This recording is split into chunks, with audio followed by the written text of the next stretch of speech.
Le peuple murmure, il veut le changement. 3 mois après sa sortie à travers laquelle il exprimait les murmures du peuple de Dieu, Monseigneur Paul Lonsikene, à travers une nouvelle adresse aux chrétiens du diocèse de Bafoussam, partagent leur soif pour l'alternance. L'alternance n'est pas seulement un mécanisme politique, elle a une portée spirituelle. Éviter l'idolâtrie du chef, rappeler que Dieu seul est Dieu et que lui seul demeure éternel. Le prélat se montre surpris que l'alternance semble effrayer certains, alors qu'elle fait partie du cycle normal d'une vie. L'homélie prononcée par l'ancien archevêque d'Abidjan, le cardinal Jean-Pierre Coutbois, lors de son départ à la retraite le 3 août 2024, explicite cette nécessité vitale de l'alternance. Il affirmait en effet, je cite, qu'il faut savoir partir, fin de citation, car c'est un service grandiose de laisser la place à d'autres quand son utilité est épuisée. Les éternels permanents finissent par agacer et que l'amour se transforme en haine. Selon l'évêque de Bafoussam,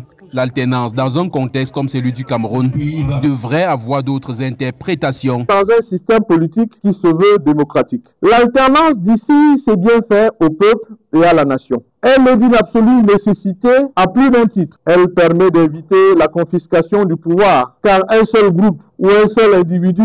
Elle permet aux citoyens de récompenser leurs dirigeants. Elle favorise le renouvellement des idées et de l'élite politique, etc.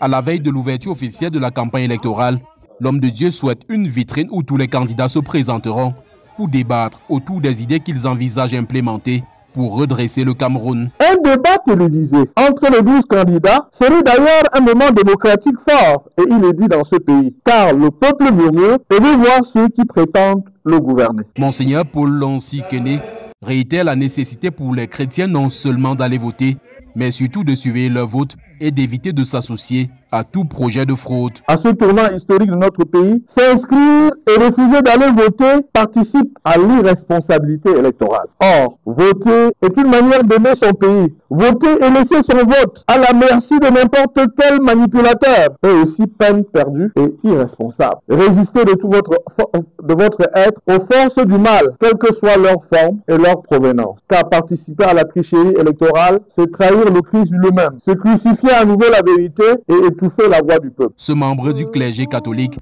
inscrit sa démarche dans le prolongement de la lettre pastorale des évêques sur l'élection présidentielle au Cameroun.